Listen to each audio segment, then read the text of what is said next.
عالم ہے کہ وہ جھوٹ بول کر کے ہی کماتے ہیں۔ ایک پوائنٹ ایسے آدمی کہ بھائی ہم نے کسی بھی طرح سے لایا، ہم نے کسی بھی قیمت میں لایا، ہماری کوئی بھی قیمت ہو، تمہیں اس سے مطلب نہیں ہے، ہماری قیمت یہ ہے، اگر آپ کو پسند آئے تو لے لو، نہیں تو کوئی بات نہیں۔ حضرات محترم، اگر جب قیمت کی بات آتی ہے تو ایک بزرگ گزرے ہیں جن کا نام ہے حضرت شمس الدین ائمہ حلوائی۔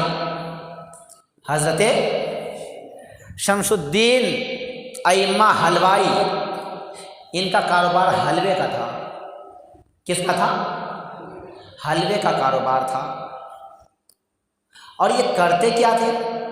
آج بھی دکان میں جاتے ہیں، کوئی حلوہ لینے کے لیے جاتے ہیں، کوئی مٹھائی لینے کے لیے جاتے ہیں، جلیبی لینے کے لیے جاتے ہیں یا نہیں جاتے ہیں؟ تو دکانداروں کی عادت ہے کہ جو چیز خراب ہونے والی ہوتی ہے نا، تو اس کو جو ہے جلدی نکالنے کی کوشش کرتے ہیں، اور جو 10 روپے کا مال ہے اس کو 8 روپے 5 روپے میں دینے کے لیے تیار ہو جاتے ہیں دوسرے دن۔ ہوتے ہیں یا نہیں ہوتے؟ اگر وہ چیز جو ہے باسی ہو جائے تو اس کو سوچتے ہیں کہ سستے میں نکال کر کے بیچ دیا جائے، نکال لیا جائے، کم سے کم جو ہے اگر نقصان ہونے والا ہوگا جو 10 روپے تو 5 روپے ہی نقصان ہوں گے، 5 روپے تو آ تو جائیں گے نا۔ مگر حضرت شمس الدین ائمہ حلوائی کا جو ہے کہ دکانداری کرنے کا جو ہے انداز اور طور و طریقہ ہی سب سے جدا الگ۔ وہ کیسا تھا؟ حضرت شمس الدین ائمہ حلوائی رحمت اللہ تعالی علیہ جو باسی حلوہ ہوتا تھا اس کو زیادہ ریٹ میں بیچتے تھے، جو تازہ حلوہ ہوتا تھا اسے کم ریٹ میں بیچتے تھے۔ اور خوش قسمتی تو یہ دیکھیے کہ باسی حلوہ پہلے بک جایا کرتا تھا اور جو ہے تازہ حلوہ بکتا ہی نہیں تھا۔ یہ 1-2 دن کا معمول نہیں تھا بلکہ روزانہ کا معاملہ یہی تھا۔ سب سے زیادہ کاروبار چلتے بھی انہی کے تھے، سب سے زیادہ کاروبار دکانداری ہوتی بھی ان کی ہی تھی۔ کافی دکانیں وہاں لگی ہوئی تھی حلوائیوں کی۔ تو بعض آدمی کی عادت ہوتی ہے، ہضم نہیں ہو پاتا ہے، یار یہ کیا معاملہ ہے، ہم تازہ حلوہ جو ہے سستے میں دے رہے ہیں، یہ کوئی نہیں لے رہا ہے، اور باسی حلوہ ان کا مہنگا ریٹ میں سب کو لے کر کے جاتا ہے۔ باسی حلوہ مہنگا ریٹ میں لے کر کے جاتا ہے، معاملہ کیا ہے؟ تو آج تھک گئے حاجی صاحب کے، یہاں پہ بیٹھیے، سامنے میں بیٹھتے ہیں تو اچھا ہوتا ہے۔ بوڑھے بزرگوں کو بھی سامنے میں رہنا ضروری ہے۔ جب بوڑھے بزرگ سامنے میں رہتے ہیں نا تو بچوں کو بھی سہارا ملتا ہے نا، اور ہم جیسے بچوں کو اور زیادہ سہارا ملتا ہے کہ کم سے کم کوئی بوڑھے بزرگ تو سہارا دینے والے ہیں، کوئی تو سر پہ ہاتھ رکھنے والے ہیں۔ جب سارے بچے ہی رہیں گے، کوئی طوفان آئے گا پتہ نہیں کدھر وہ اڑا کر کے لے کر کے جائے گا، کوئی پتہ ہی نہیں۔ بہرحال میں آپ سے گزارش کر رہا تھا حضرت شمس الدین ائمہ حلوائی کے تعلق سے، تو سارے حلوائیوں نے مل کر کے پہلے میٹنگ کی، اور میٹنگ کرنے کے بعد حضرت شمس الدین ائمہ حلوائی کی بارگاہ میں آئے۔ بولے سرکار یہ بات میرے سمجھ میں نہیں آئی، اور نہ ہضم ہوا، سمجھ میں بھی نہیں آئی اور ہضم بھی نہیں ہوا کہ آپ جو ہے تازہ حلوہ کو کم ریٹ میں بیچتے ہیں اور باسی حلوہ کو زیادہ ریٹ میں بیچتے ہیں، پھر جو ہے باسی حلوہ بھی آپ کا کم نہیں بچتا ہے، بہت زیادہ بچتا ہے۔ بھائی جب تازہ حلوہ بکے گا ہی نہیں، تھوڑا بہت بکے گا تو وہ تو باسی ہوگا ہی۔ جب اور وہ بھی دکانداری سب سے زیادہ چلتی ہو، جن کی دکانداری زیادہ چلتی ہے تو وہ مال بھی زیادہ تیار کرتے ہوں گے یا نہیں؟ تو وہ لوگ سوال کرتے ہیں کہ حضور آپ کے جو ہے مال بھی بہت زیادہ بچ جاتے ہیں، آپ کے تازے حلوے زیادہ بکتے بھی نہیں ہیں، اور آپ کا جو ہے باسی حلوہ کا معاملہ جہاں تک رہا تو تمام دکانداروں سے زیادہ باسی حلوہ بھی اور مال بھی آپ کی دکان میں سب سے زیادہ، مگر باسی حلوہ سب سے پہلے بک جاتا ہے اور سب سے زیادہ دام میں بک جاتا ہے، اور آپ کا تازہ حلوہ ایسے ہی پرا کا پرا رہ جاتا ہے۔ اگر ایک آدھ آدمی کسی نے لے کے گیا تو ٹھیک ہے، نہیں تو پورا کا پورا ویسے ہی رکھا رہ جاتا ہے۔ یہ چکر کیا ہے، معاملہ کیا ہے، سمجھ میں نہیں آیا۔ تو سیدنا شمس الدین ائمہ حلوائی رحمت اللہ تعالی علیہ ارشاد فرماتے ہیں کہ میں تو ایسا ہی بیچتا ہوں اور ایسا ہی بیچوں گا۔ بولے حضور وجہ کیا ہے یہ تو بتائیے، اور بکتا کیسے ہے؟ نہیں بکا تو آپ کیا کریں گے پھر؟ باسی حلوہ کا دام جو زیادہ لیتے ہیں اگر نہیں بکا تو آپ کیا کریں گے؟ سارے مال خراب ہو جائیں گے، نقصان ہو جائیں گے آپ کے۔ لالچ بہت بری بلا ہے۔ یہ کون کہہ رہے ہیں؟ دیگر حلوائی کہہ رہے ہیں۔ اس وقت سیدنا حضرت شمس الدین ائمہ حلوائی رحمۃ اللہ تعالیٰ علیہ فرماتے ہیں کہ اے میرے ساتھیو یاد رکھ لینا، اگر شمس الدین کی حلوہ برباد ہوتا ہے تو ہو جائے، اگر شمس الدین کے نقصانات ہوتے ہیں تو ہو جائیں، مگر میرا تو رسم و رواج یہی رہے گا کہ باسی حلوہ کو زیادہ داموں میں بیچوں گا اور تازہ حلوہ کو کم داموں میں بیچوں گا۔ وہاں پہ حلوائی پوچھتے ہیں حضور آخر وجہ کیا ہے، معاملہ کیا ہے؟ اس وقت حضرت شمس الدین حلوائی رحمۃ اللہ علیہ فرماتے ہیں اس کی وجہ یہ ہے کہ باسی حلوہ کے زمانہ مصطفیٰ سے قریب پاتا ہے، اس لیے میں ان کو زیادہ مہنگا داموں میں بیچتا ہوں، اور تازہ حلوہ مثل باسی حلوہ کے اس میں جو ہے زیادہ زمانہ پایا جاتا ہے، دور کا زمانہ پایا جاتا ہے، اسی لیے میں اسے سستا میں بیچتا ہوں۔ یعنی کہ یہاں نسبت کہاں سے لگایا؟ مثال کے طور پہ آج جو ہے 5 تاریخ ہے، ربیع النور شریف کی 5 تاریخ ہے، کل 4 تاریخ تھی، تو سرکار کے زمانے سے کل کا دن تو قریب آیا نا 4 تاریخ کا، آج کے مطابق میں آج 5 تاریخ ہے، کل 6 تاریخ ہے، تو کل کے مطابق میں آج کا دن قریب پایا جائے گا۔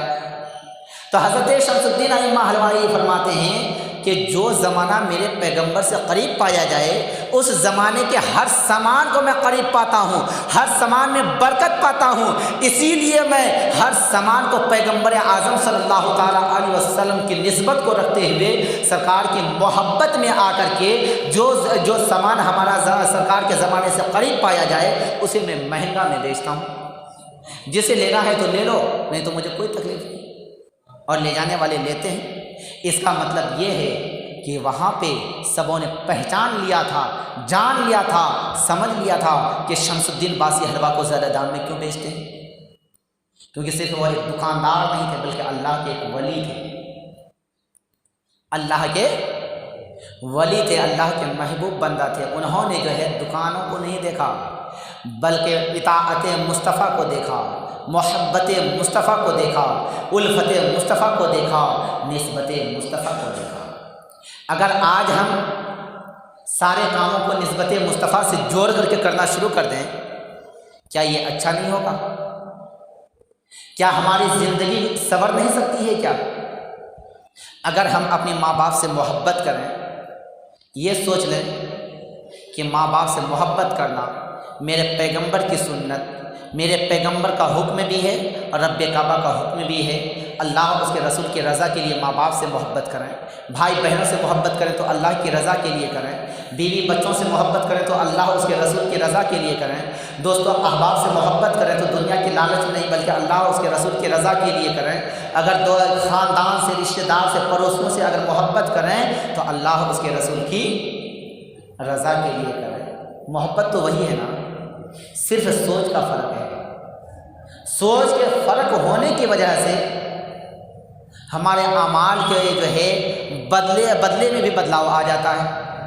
دنیا کی لالچ میں محبت کرتے ہیں، کچھ نہیں ملے گا، کچھ نہیں ملے گا۔ اگر دین کی محبت سے کرتے ہیں تو دنیا میں بھی سب کچھ ملے گا، آخرت میں بھی ملے گا۔ تو ہم وہ کام کیوں نہ کریں جس میں ہمارا فائدہ ہو۔ تو حضرات محترم، بات محمد کی چل رہی ہے اور محبت کی چل رہی ہے، بات اسلام کی چل رہی ہے، بات پیغمبر اسلام کی چل رہی ہے۔ کون پیغمبر اسلام علیہ السلام؟ وہ پیغمبر اسلام صلی اللہ تعالیٰ علیہ وسلم جب ان ظالموں نے دیکھا کہ محمد عربی صلی اللہ تعالیٰ علیہ وسلم اپنے دین کی تبلیغ سے رک نہیں رہے ہیں، پھر ایک بار موقع کو غنیمت جانا، ان ظالموں نے، اور اس کا سرداری کرنے والا ابو جہل، کون تھا؟ ابو جہل تھا، اور پیغمبر اعظم علیہ السلام کو پھر ظلم و ستم کے اتنا ڈھا دیتا ہے سرکار کے اوپر کہ اس کی کوئی انتہا نہیں۔ مگر یہ ظلم و ستم کہاں کیا جا رہا ہے؟ شہر مکہ سے باہر، شہر مکہ سے باہر یہ ظلم و ستم کیا جا رہا ہے، آپ کے جسم اطہر کے جگہ جگہ سے خون مبارک نکل رہا ہے، آپ زار و قطار خوب آنکھوں سے آپ کے آنسو جاری ہیں، مگر کسی سے کوئی شکوہ و شکایت نہیں ہے۔ یہ خبر پہنچ جاتی ہے آپ کے چچا امیر حمزہ کے کانوں میں۔ کن کے کانوں میں؟ سرکار کے چچا حضرت امیر حمزہ کے کانوں میں پہنچتی ہے، اور وہ اس ٹائم میں تھے کہاں؟ وہ بھی جنگلوں میں تھے۔ امیر حمزہ جنگلوں میں تھے، اور وہ شکاری کی بہت جو ہے چاہت رکھتے تھے، شکاری کے بہت شوقین تھے حضرت امیر حمزہ۔ وہ شکاری کے لیے جو ہے شہر سے باہر گئے ہوئے تھے، جنگلوں میں گئے ہوئے تھے شکاری کے لیے۔ ان کو کسی نے آ کر کے، اور کسی اور نے کیا، ان کے خادمہ نے، کن کے خادمہ نے؟ حضرت امیر حمزہ کے خادمہ نے کہہ دیا کہ حضور آپ یہاں پہ اتنے مست ہو کر کے جو کھانے پینے کی تیاری میں لگے ہوئے ہو، آپ کا بھتیجا محمد بن عبداللہ کو جو ہے ابو جہل نے زخمی کر دیا ہے، بے دردی کے ساتھ مارا ہے۔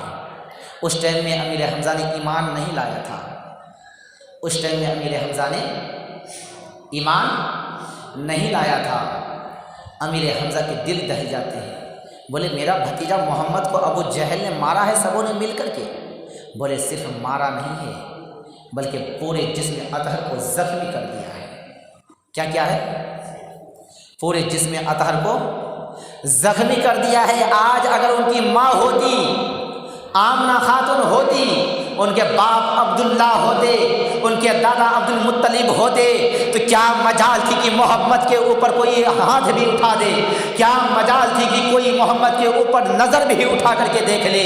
آج ان کے باپ نہیں ہیں، آج ان کی ماں نہیں ہے، آج ان کے دادا عبد المطلب نہیں ہیں، تو آج محمد کے پرسی سے حال کوئی پوچھنے والا نہیں، آج محمد کے حال پوچھنے والا کوئی نہیں، آج ان کے آنکھوں کے آنسو کو پوچھنے والا کوئی نہیں، آج ان کے دردوں کو بانٹنے والا کوئی نہیں۔ اتنا کہنا ہوتا ہے کہ اب حضرت امیر حمزہ کے دل دہل جاتے ہیں، فوراً غصے میں وہاں سے اٹھتے ہیں، اور اٹھتے ہی وہ تلاش کرنے لگتے ہیں ابو جہل کو۔ تلاش کرتے ہی جیسے ہی ابو جہل ملتا ہے، بغیر کوئی سوال کے، بغیر کوئی جواب کے ابو جہل کے اوپر وار کرنا شروع کر دیتے ہیں، پیٹتے بھی ہیں ابو جہل کو، اور پوچھنے کے بعد کہتے ہیں کہ اے ابو جہل، تیری کیسے ہمت ہوئی کہ میرا بھتیجا محمد کے اوپر تو نے وار کیا؟ تیری ہمت کیسے ہوئی کہ تو نے پیغمبر اعظم علیہ السلام کے اوپر ظلم و ستم کیا؟ تیری کیسے ہمت ہوئی کہ میرے بھتیجا محمد کے اوپر بے دردی کے ساتھ ظلم و ستم کیا؟ حضرات محترم، یہاں تک کہ سر وغیرہ کو پھوڑ دیتا ہے اور جسم کو لہو لہان کر دیتے ہیں حضرت امیر حمزہ ابو جہل کے۔ وہاں سے تلاش کرتے کرتے بھتیجا کی محبت میں آ جاتے ہیں خانہ کعبہ میں۔ پتہ کیا کہ محمد کہاں ہیں، تو پتہ چلا کہ محمد عربی صلی اللہ تعالیٰ علیہ وسلم خانہ کعبہ میں بیٹھے ہوئے ہیں، قبلہ رخ منہ کر کے، آنکھوں سے آنسو ہے اور ہاتھ میں تسبیح ہے، ہاتھ میں، یعنی کہ زبان مبارک پہ ذکر اللہ ہے اور آنکھوں میں آنسو جاری ہے کہ مولا یہ اتنے ظالم ہیں کہ ہم انہیں اچھی راہ دکھانا چاہتے ہیں، ہم انہیں گمراہیوں سے بچانا چاہتے ہیں، ہم انہیں کفاریت سے بچانا چاہتے ہیں، ہم انہیں جہنم میں جانے سے بچانا چاہتے ہیں، اور یہ میرے اوپر ظلم و ستم کر رہے ہیں۔ اس کے باوجود بھی پیغمبر اعظم بد دعا نہیں فرما رہے ہیں۔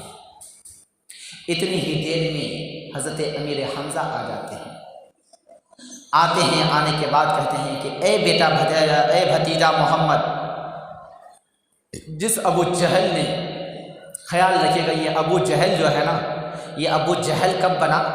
جب ہمارے آقا کی شان میں گستاخیاں اور بدتمیزیاں اور ظلم و ستم کرنے لگا، تب بنا یہ ابو جہل۔ اصل میں اس کا نام ابو الحکم ہے۔ کیا ہے؟ ابو الحکم ہے۔ جب یہ ظالم و جابر بن گیا تب اسے ابو جہل کہا گیا۔ تو کہا کہ اے بھتیجا محمد، میں نے جو ہے جس طرح سے اس نے تمہیں زخمی کیا ہے، اسی طرح سے میں نے ابو جہل کو بھی زخمی کر دیا ہے۔ اب تو چپ ہو جاؤ، اب تو خوش ہو جاؤ، تمہارا مار کا بدلہ میں یعنی کہ تیرا چچا نے ابو جہل سے لے لیا ہے۔ سرکار کائنات صلی اللہ تعالیٰ علیہ وسلم اپنے رخ زیبا کو اب امیر حمزہ کی طرف کرتے ہیں، کہتے ہیں اے چچا، اس بدلے سے میں راضی ہونے والا نہیں۔ اے چچا امیر حمزہ، آپ نے ابو جہل کو مار دیا، زخمی کر دیا، سر کو پھوڑ دیا، کچل دیا، تو اس سے آپ کا بھتیجا محمد راضی ہونے والا نہیں۔ کہا اے بھتیجا پھر کیسے راضی ہوگے، کیسے خوش ہوگے؟ سرکار فرماتے ہیں کیا آپ اپنے بھتیجا کی رضا چاہتے ہیں؟ کیا آپ اپنے بھتیجا محمد کی خوشنودی چاہتے ہیں؟ کیا آپ اپنے بھتیجا محمد بن عبداللہ کے چہرے پہ خوشحالی دیکھنا چاہتے ہیں؟ کیا آپ اپنے بھتیجا محمد بن عبداللہ کے چہرے پہ خوشگوار چہرہ کو دیکھنا چاہتے ہیں؟ اس وقت امیر حمزہ کہتے ہیں کہ اے بھتیجا، اگر مجھے تیرے چہرے پہ مسکان دیکھنا نہ ہوتا، تیرے چہرے پہ مسکراہٹ دیکھنا مقصد نہ ہوتا، تیرے چہرے پہ مرجھائے ہوئے چہرے پہ خوشحالی دیکھنا مقصد نہ ہوتا، تو میں ابو جہل کے اوپر ظلم و ستم نہ کرتا، میں ابو جہل کو مارتا نہیں، میں اپنے ابو جہل کے جسم کو لہو لہان نہیں کرتا۔ میں تمہیں راضی کرنے کے لیے ہی میں نے ان کے اوپر ظلم و ستم کیا، میں تمہیں خوشحال دیکھنے کے لیے ہی، تمہارے چہرے پہ خوشی کا آثار دیکھنے کے لیے میں نے ان کے اوپر ظلم و ستم کیا۔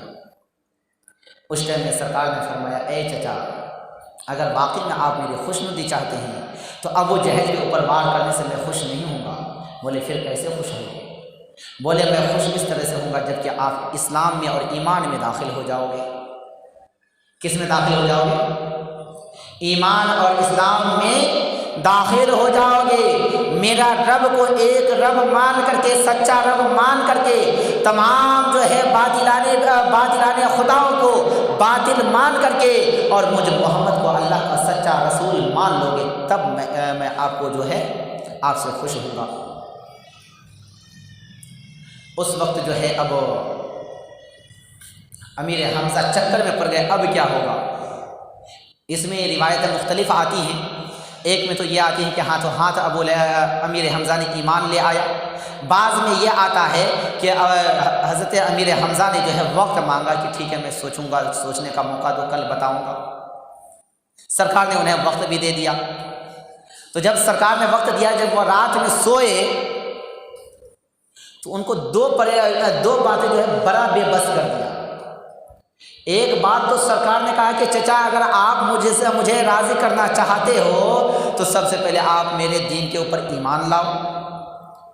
دوسری روایت یہ ہے کہ جب حضرت امیر حمزہ بستر پہ لیٹے، آنکھیں کھلی ہو یا بند ہو، ان کے پاس فرشتے آیا کرتے تھے۔ کون آتے تھے؟